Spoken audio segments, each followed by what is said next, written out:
The UW Board of Regents voted unanimously to ask Governor Walker for $95 million in additional tax dollars. System President Ray Cross wants the money to create jobs, boost graduation rates, and offset the effects of a tuition freeze. Republicans imposed the freeze after learning schools accumulated a massive surplus. The governor has said he plans on asking for another tuition freeze. A new book out this week is written by a familiar face, Janesville Congressman Paul Ryan. Ryan talks both personal and political. He made his only Wisconsin stop on a national book tour today, and political reporter Jessica Arp was there, and she has more from Milwaukee.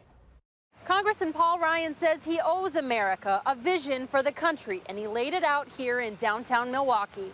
I remember being in a bit of a funk.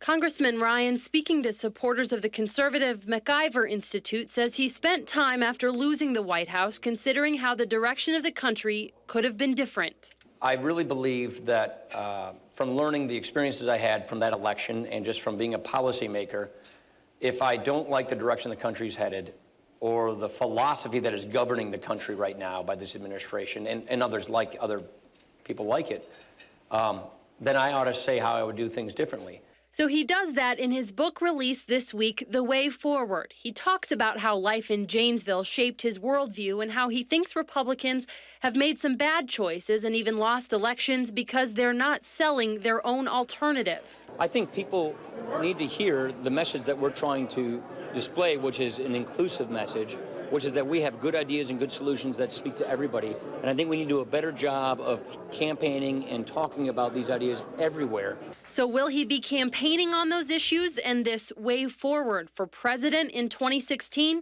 He says he hasn't decided, but I learned a lot from being on a national ticket, and I also learned about what it probably takes to win national elections. And that's one of the reasons why I wrote this book, which is to talk about an agenda that I think a majority of Americans can support to get our country back on the right track.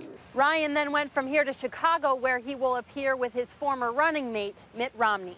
In Milwaukee, Jessica Arp, WISC News 3.